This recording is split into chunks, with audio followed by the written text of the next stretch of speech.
Okay, hey y'all. Full transparency. I have to clean off my desk before I can paint this and wash some brushes from 2 days ago. That easel's just too big. So I'm gonna start by just making a couple marks in my lap.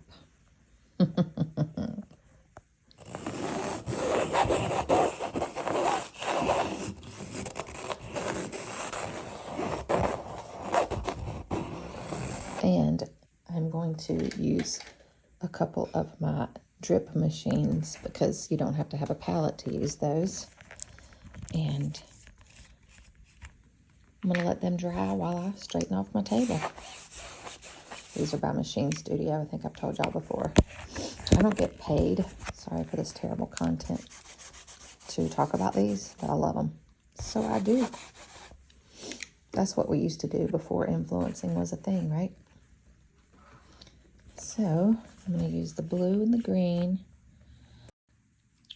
just some random areas, just to get some marks going on my page. And we will tackle this while we wait on this to dry. Hold, please. Okay, just kidding. I am going to add this too. So I met my friend Graham. He's one of the students that took my course. He's in 6th grade, same age as my little. And I told him to come over and do some spray painting with me, because he is absolutely the cutest and sweetest little child. I know my little boy and him would get along great, and I would love to take them outside, get them some gloves and some aspirators, and let them just go to town making some cool, funky spray paint art. So if you're watching this, Graham, hi. Okay, this time I'm really going to clean up my desk and wait on this to dry. And this is just a background. No idea what we're going to paint for this exhibit. Okay, hey y'all. So I'm going to start working again on this. It's almost dry. 12 by 12 for the Artist Guild Gallery of Greenville. And if I can remember to record all of the steps, I will. And I'll post it on my YouTube. So I'm going to use this palette. So the other day I had used it for the painting, the big one that I had made. And then I marked up this side of it, framed a couple of like mock-ups with it, but this side is still clean. So I'm going to use that side today, and we're just going to use some of those same blues and yellows and greens and fun, funky colors and just do an abstract. So let's do this. I will tell y'all this, every single thing that I'm going to tell you that you need to do, if you could make a list every time you're going to make an abstract of this, to just kind of check off your box that I did this, I did this, I did this, you will have some fun material when you're done. And I'm going to tell you what it is. So 1, small brushes and big brushes. 2, wet brushes and dry brushes. 3, strokes to the left and right, and strokes up and down, and whatever strokes, but make sure they're going different ways. 4, lots of different tools. So at the end of everything, the last thing you would put on will be like oil sticks, oil pastels, things like that. But throughout it, you know, use some Neo colors or use some woodies. They're Stabilus woodies. You can use them wet or dry. So multiple tools, multiple mediums, left and right, up and down, wet, dry, and be sure to let it dry between layers. And then that way you're building and building, and you're building with all these different dynamics. Probably missing something in there, but I think those are things that if you do those and you check those boxes, different shapes too. So I get accustomed to doing like sort of the same shapes a lot of times, and I don't mean to, but it just happens. So if you can remember to, you know, try and do different marks. So I do that a lot. So I want to remember that that's not all I know how to do. My brain and my, this is a dry brush too, by the way. My brain and my muscle memory sometimes just start on this, and I just have to remember to go other ways too. So I'm going to put some green on this while it's still a little bit dry. Right now I'm just filling up this canvas with whatever marks, but like I said, going in up and down directions and in side to side directions, doing a small brush and a big brush, doing a wet brush and a dry brush, all of that's gonna help you tremendously. So now I'm gonna wet this brush and rinse out this green and yellow, and I'm gonna just throw on some of this. And I don't know if y'all can see that. Yeah, you can. A lot of times you don't see what the artists are doing with their brush between colors. So I put mine in the water, trying to scrub off the bottom of the cup just a little bit to get some of the paint out. And then I just kind of rinse or dab it on my paper towel if I'm going into a different color. For a long time, I didn't know what they were doing, and I couldn't quit making muddy messes. So I was like, they're using the same brush. I don't understand what's happening. But I figured it out. I think I figured it out watching my friend Pamela J. Bates. And I'm just going to use this yellow because it'll turn green now. If I know colors blend well, I'm not worried too much about it. But like I said, I'm just making some marks on this page to get something started, because this is going to be a funky, funky abstract. And I'm going to take a pencil right now and just put some more marks in here like this, because that's always interesting. And then wipe off your brush or your pencil if you can remember. Otherwise, you'll just have to sharpen it away. The paint will dry on it and mess it up. Lessons I learned the hard way for 6,000 Alex. This probably needs to dry. One of the things that I am really bad about, there's a couple things. Cleaning my brushes, waiting on my layers to dry, and let's see, getting my sleeves in my painting, which I think I just did. It's a brand new sweatshirt. I didn't do it though. But even though like I've got this canvas pretty much covered now, even though I've painted on it a ton, you can still see some of my Machine Studio Drip Machine mop markers and in the background, and those fun colors just popping through, like that reddish color. So it's just fun. It'll show up sometimes, sometimes it won't. Sometimes it just guides you where to go next. So I'm gonna let that dry. I'm gonna be proud of myself, so I'm gonna pause this and let it dry. And then not wasting my paint off of this brush, just doing like this on this palette page, because I'll probably paint over some of this stuff later and take another picture of it because it's pretty. We like pretty things here on this channel. Okay, hey y'all, got it pretty well dry. Just put down only acrylic gouache colors just in case anybody wants to follow this process and have some of these. I have turquoise deep, I have medium magenta, brilliant purple, peach, and vivid green, and then I have black and white. The black is an acrylic gouache, the white is just a cheap heavy body paint for mixing colors. And I also brought my painting back in here from the other day because I think I'm going to try and do some similar stuff because I love it so much. All right, so let's get started. I'm going to do some solid colors. I'm going to mix my pink and white together to get 2 shades of pink. So all of these I think are opaque. Yeah. So one of the things I missed a minute ago when I was listing off things to make sure and do is do some opaque and do some transparent. So we can do some transparents on top later. And there was something else that I came up with that I wanted to tell y'all. Oh, different textures or viscosities of paint. So I'm using that heavy body white, and then this is more of a soft body.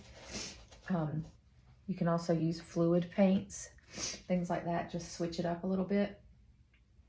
And honestly, just putting paint on in no particular order. I just got turquoise on that. It's fine. But so yeah, I'm gonna get a little bit more pink. Ooh, used up too much white. My allergies are going crazy today.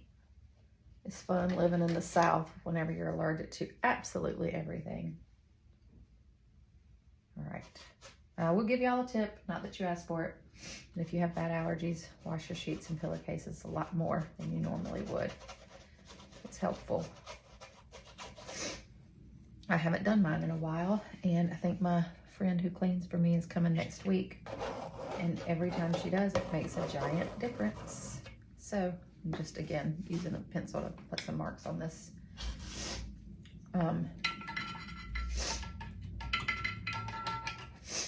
I'm gonna go for some of this deep turquoise I have on here now because I love it. This aqua gouache I've never tried.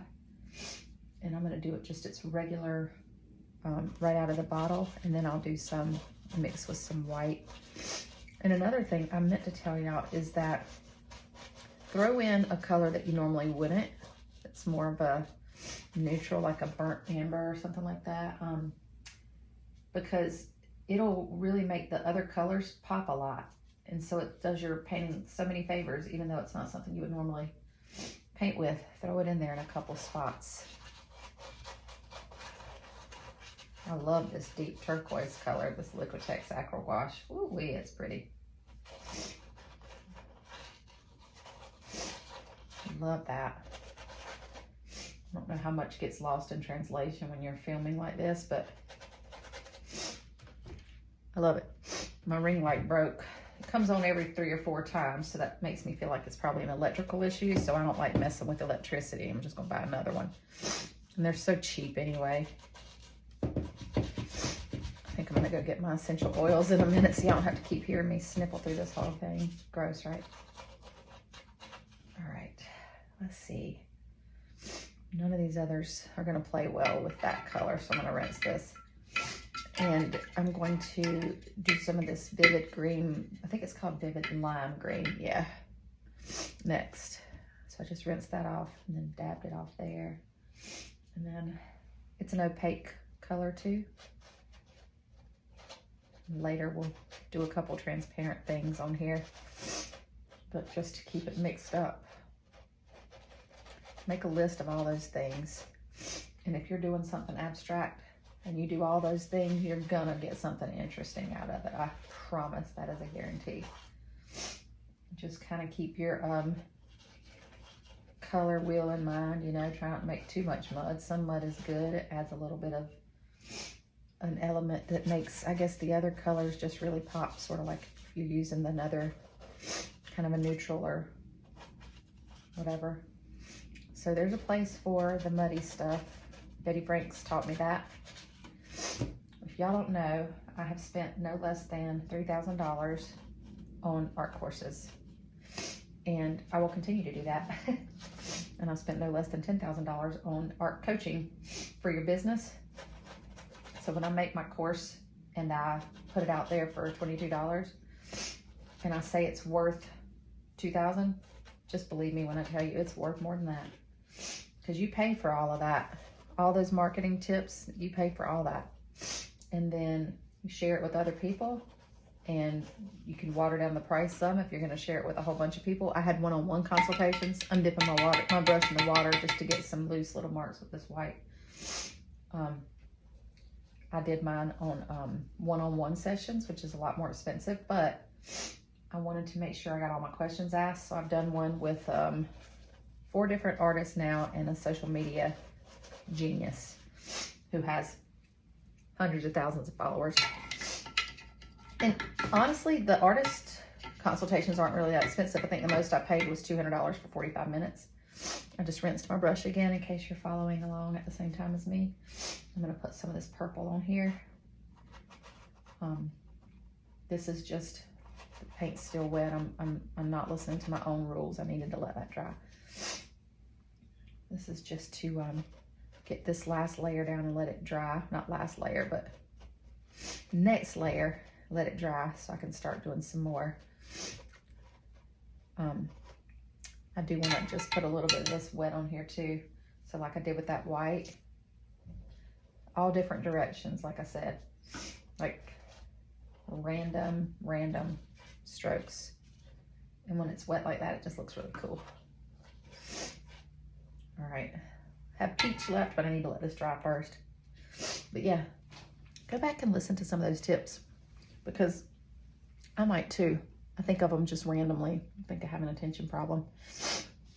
But so many of those things, good new brushes, good old brushes, both of them have their place in a painting too. So you've got a scruffy old brush. I'd love to let my husband name this one. This one's gotten so out of hand. Like you can't even see that it used to be straight bristles, but I like that. And then you have your ones that, you know, you take a little bit better care of, not much, but a little. It just depends on what I'm doing with it. But so for now, I'm digging the way this is looking. I don't know about y'all. And I'm gonna let it dry, come back, do a couple more of these opaque colors, throw a couple of transparent colors and some oil sticks and stuff on top of it, and then I will have this ready. Okay, so this one's almost dry. I was sitting beside this brand new color of aqua gouache I haven't used by Liquitex. It's so pretty that I decided to open it and try it. And I don't know if y'all have ever seen it before, but it's bright aqua green. And I don't like to waste anything, so I'm just gonna put that right on here. And it's also just fun to use different tools, like I said, to put paint on, so this is no exception. It's kind of like when you eat Jell-O cups or pudding cups or whatever, when you're a kid, you always, even when you're an adult, you always lick the lid, right? The little slimy or shiny little silver piece of paper that cup, y'all, we all lick that, right? We all look that. Let's see what we got here. I really hope my little buddy Graham is watching today and gets to see this painting, because I think this will be a fun one for him. No rhyme or reason, just painting. That's what all the kids need to, that's what all of us need to do. I put my essential oil on. This is not a plug. I do buy Young Living religiously. And I used to sell Young Living. Now I just kind of keep my own subscriptions going because I like it. But the MLM thing is not for me. I want to be people's friends without strings attached. And it feels like there's strings attached somehow. I don't know. I feel like I don't want people thinking that I'm being their friend for any other reason than I just really enjoy spending time with them. And I don't know, if I share my oils and tell people I love them, it's just out of the kindness of my heart. Most of the time I'll just give them some for the free because I've got so many. Let's just talk about that. Another thing to do is use your brush different ways. So like this, and then like this. That is also another trick. If you do all these things, you will come up with something interesting, I assure you. All right, so I use that now to rinse this off because I want to use some of that salmon colored. It's peach, Carrie. It says peach on the bottle. Oh my gosh. And I don't know, do y'all say the L or not say the L? Salmon patties.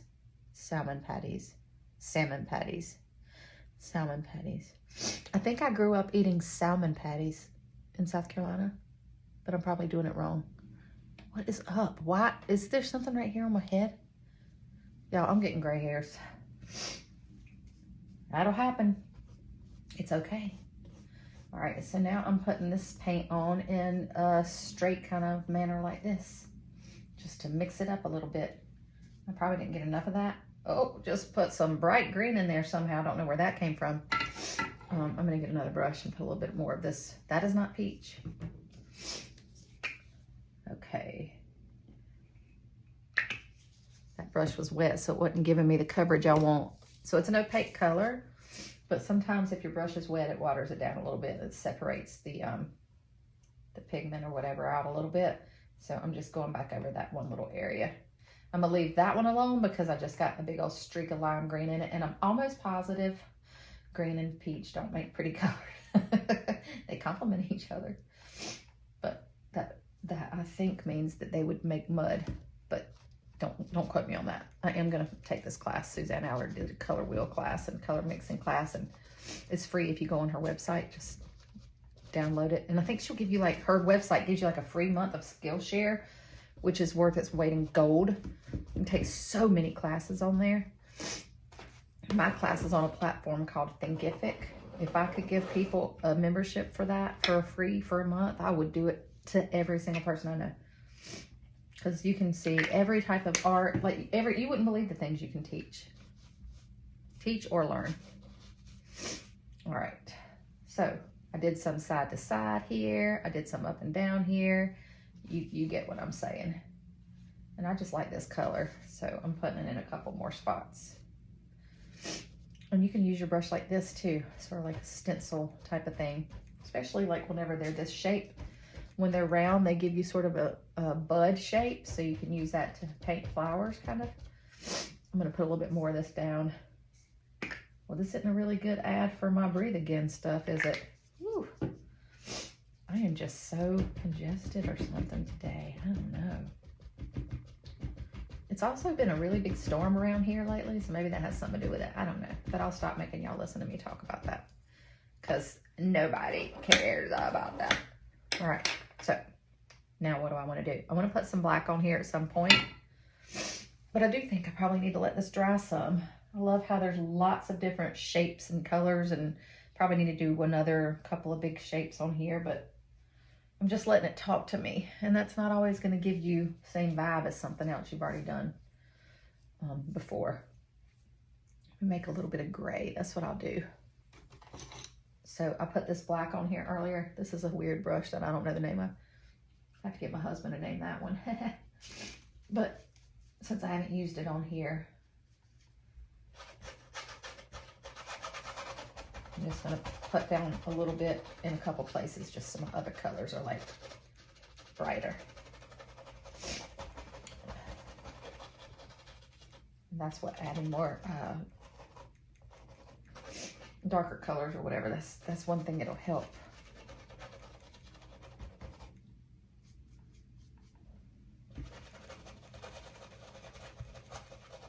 I want this one to be predominantly bright painting, so I'm not doing a ton of this gray, but some of it. I don't have any baby wipes in here right now, but there's this cool technique Pamela Bates taught me. This is a damp paper towel. I'm going to try it and see if it works with just this, where you can like make the paint look kind of softer. This seems to just be taking it off a little bit, so maybe not. But a baby wipe does a really good job of like softening up, and maybe you need to let it dry for just a minute instead of just wiping it right on there like I did, because I just, look at us learning together. I just messed that right up. I'll make some more gray and put that on there. Ugh. I don't know if y'all seen me use this white before, but I won't be buying it again. It causes me lots of struggle. Sometimes these brushes have to be wet first because they're so stiff from whatever. I don't think that one got clean enough. And that's why it's sticking together. It's gummy. You got to clean your brushes good if you use Nova paints. That's a fact. All right, here's one. This one looks good. Okay. So I'm just going to make some more gray right here.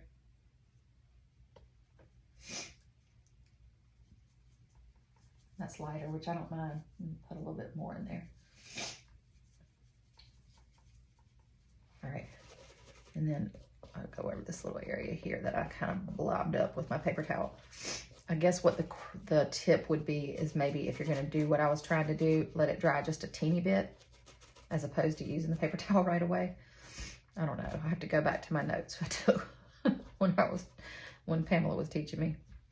Or you could probably Google baby wipes, abstract painting techniques or something, and somebody probably has written a blog or something about it.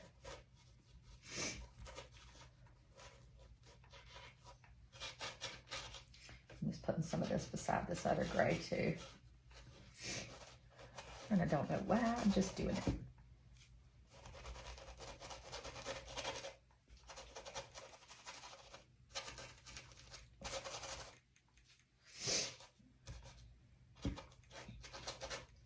All right.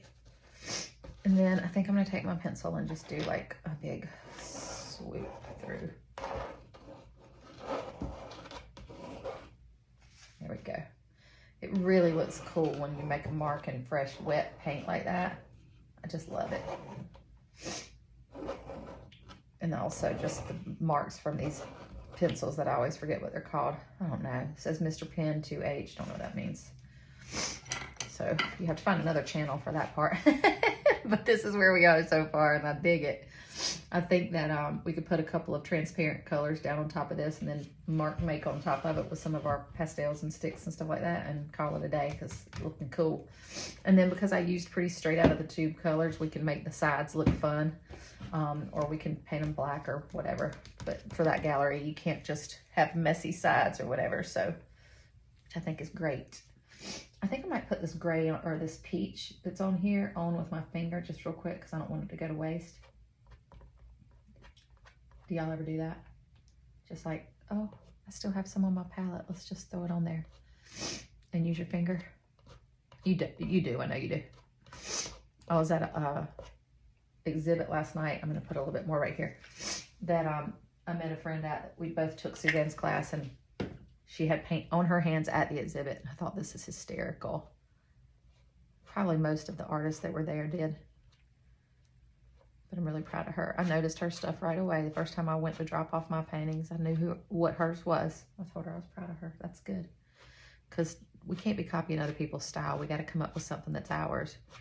There were some copycat paintings in there last night, and I did not take pictures because I'm not giving them the justification or satisfaction or whatever, because that is not their art. That was not their idea, and it's really not cool. I think we've talked about that before. Just trying to make a random mark of this now. You have way too much control when it's your finger. Isn't that funny? You can get way more loose with a brush. Okay, what's happening? I can never put out the right amount. It's always not enough or too little or too much.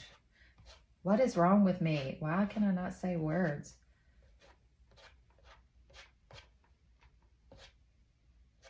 But yeah, I bet you anything.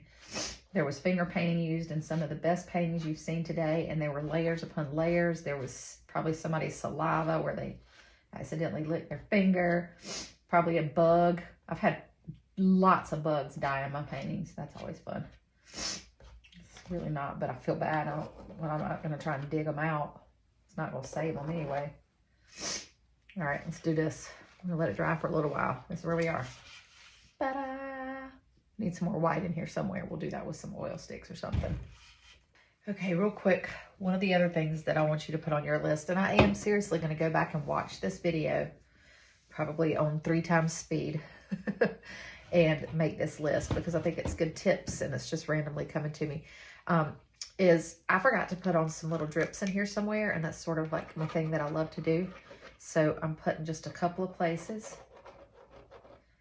And I'm going to spray it with some water, not the whole thing, because I want some of it to still be lines, pretty clear lines. And another thing you can do is let it dry a little bit before you spray, but I don't want to do that right now.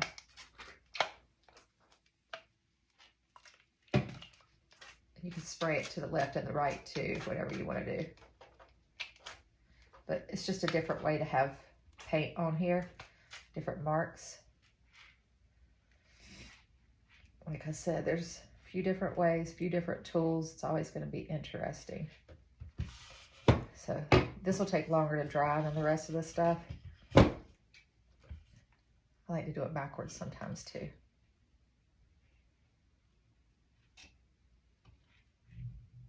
There we go.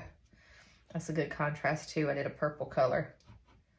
So I'm going to let that dry, but I wanted to let you see that because some of that will get painted over, but some of it won't. And I wanted you to see how I got that effect once it's all said and done. It'll still have some of these marks. I might just do 1 or 2 just so get all the paint out of it by squeezing it out. And that way you can just make a mark with it where the paint doesn't run too much. See how that one's got some up there? I'm just going to add a little bit more right here.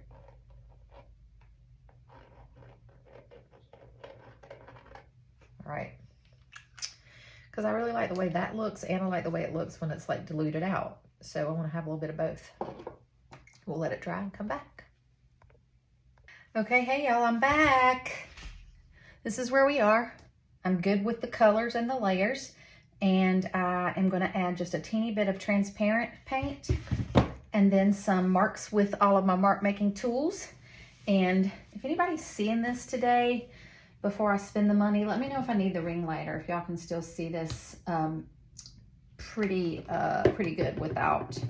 I actually should have prepared. All of the things on my art desk right now are, so you get to see my homeless attire for the day.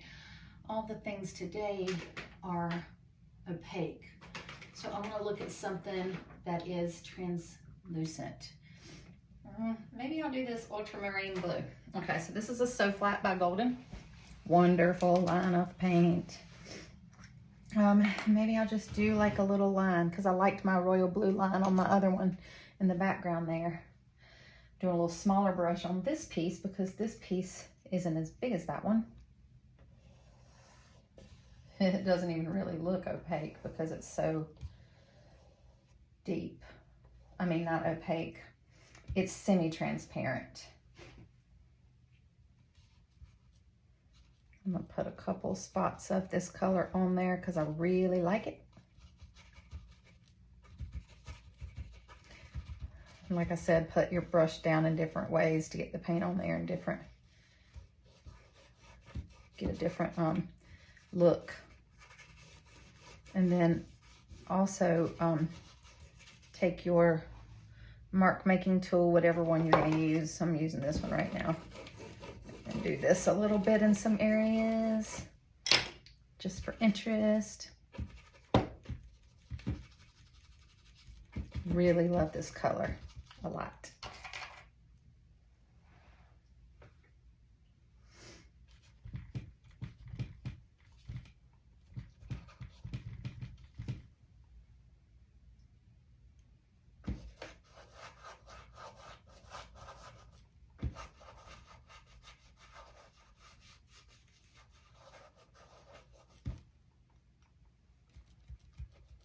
Love, love, love the texture of this So Flat too. It's pretty close to like a soft body Liquitex or something like that. Just have to keep working with different types of paint, find what you like.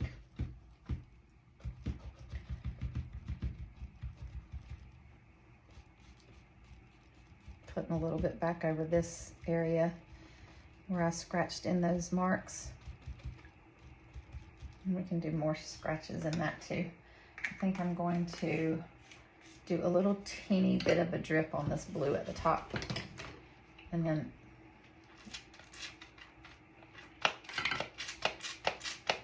maybe not down the whole painting. I need more water.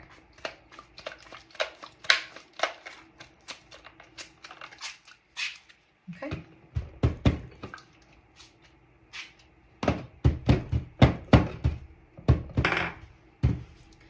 Thinking of which parts of that I might keep. I might keep it all.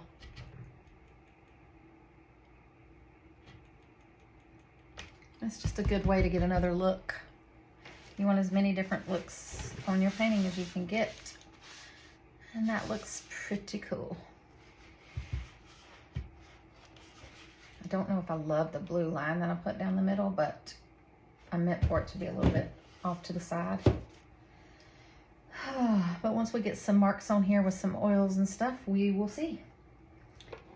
Before I do oils, I'm going to do a little bit of this white. Just randomly. I don't want it to be like super thoughtful. And one good thing about Posca is you can kind of smudge it some. So kind of gives you an illusion of layers when you do it in some places and then skip some places. So like you can see right here, it didn't cover because I was kind of spotting it.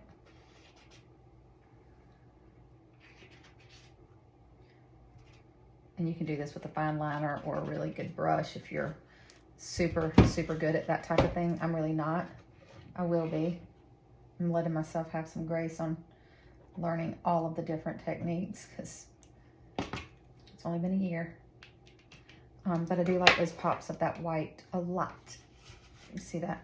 Just looks good. And then I want to do a, before I get my oils out, I just want to do a real thin, thin, thin liner of some of this ink. And when I say thin, I'm really tapping it off so it's not going to show up a ton.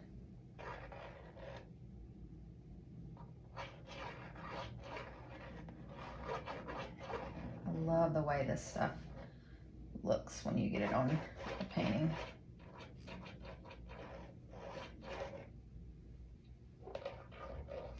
And we do have some thicker lines, but I'm just going for some thinner stuff right now. I was thinking about doing another graffiti piece for the show in December, 12 by 12. because they went over so well at the last show that I did there. I sold a lot of the graffiti type looking, I guess more street art. I was really excited too because the artists that work and do the co-op there at that gallery, some of them bought my stuff, which always makes me feel good. I don't know why, but I guess because an artist is buying it, it's like, oh, maybe it's really good. Maybe I am an artist. Oh God, help me, Jesus. All right, I think that's good on the ink flow. And then, see, I don't mind that blue line now that there's something else kind of leading to it, you know? This is all just rhyme and reason, don't exist type of a thing. I am going to put a teeny bit more white on this painting with one of these oil sticks. I think I told y'all before. Just because contrast-wise, there's some white there. I'll put just a little bit more, maybe in this area down here. And the good thing about these oil sticks is it looks just exactly like you painted it on if you wanted to. And you can do it in 100 different ways, and it's completely fine. You can smudge it and blend it, all that stuff. And you can take a mark making tool and do like this. And that looks cool too.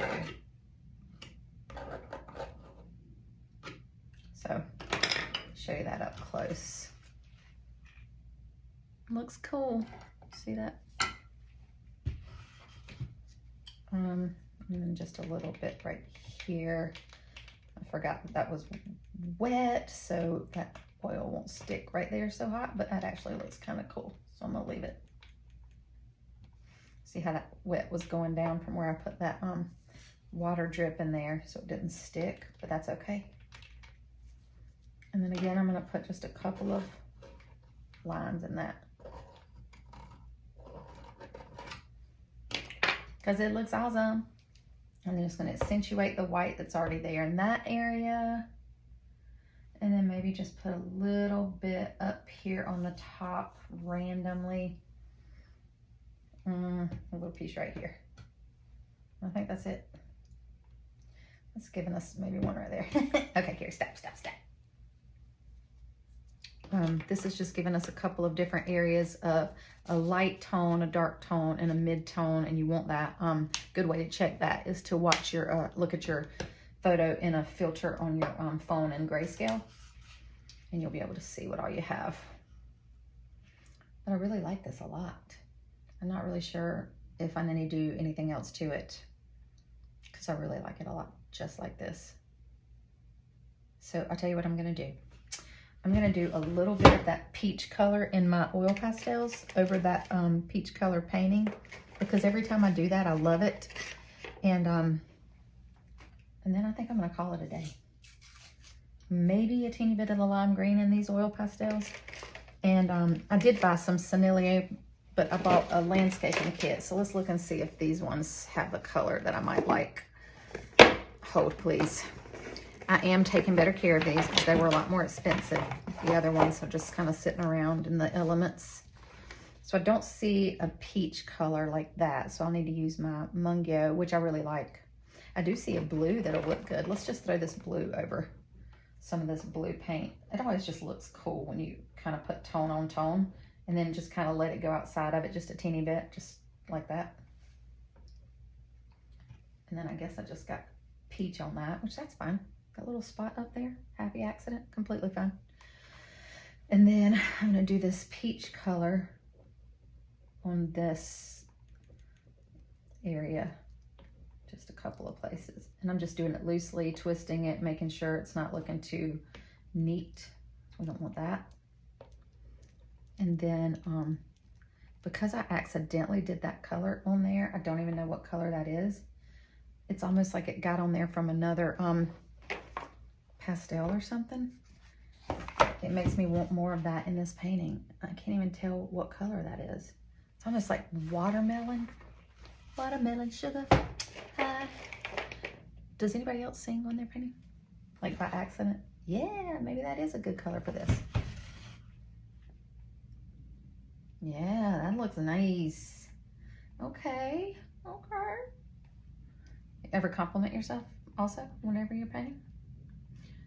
And also, if you're gonna fuss at yourself when you mess something up, quote unquote, then you need to be sure to feed yourself the positive feedback also, okay?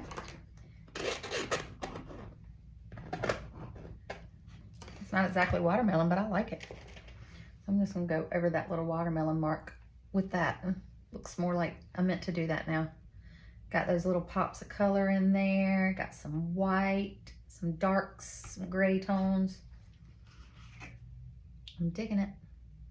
I might want a little something right there, and I don't know what yet. But it looks cool. I'm here for this painting. And all in, it didn't take us that much time. It's more of like planning it out, I think, than anything else. Than sitting around thinking about it, you know, while the layers are drying. I was gonna see if I had a real fine Posca. Yeah, let's see if this one's working. You like how I just draw on the table? I sure do. And you don't want to use these over oils, but I didn't put any oils right here. You can't really see it. That's a little bit too fine. Ooh, that definitely got in some of that oil. Didn't mean for it to. I don't think you can switch the nibs around on those, but you can on some of them.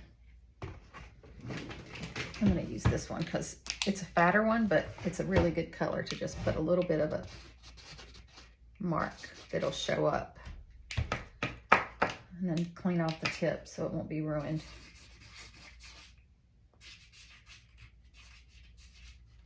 All right.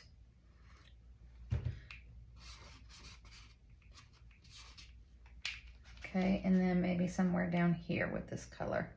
But I've got oils everywhere. Don't want to put that on an oil. All right, I like it. I think I'm gonna go with that. Let me just tell y'all what else, okay? So because it's faster, something you can do that's really fun is paint the sides of your paintings with one of these drip machines. And you can sign it if you, oh, I forgot this one's the one that's got a busted top. I've got to replace that, and I do have a replacement for it.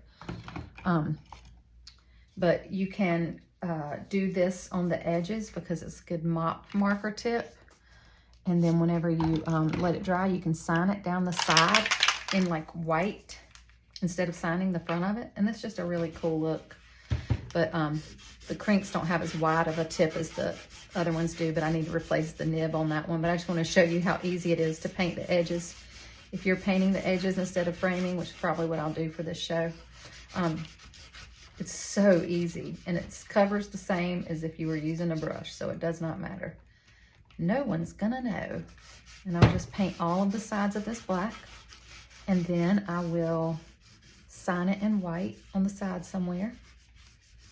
And we will take it outside and varnish it, and then we'll call it a day because I like it.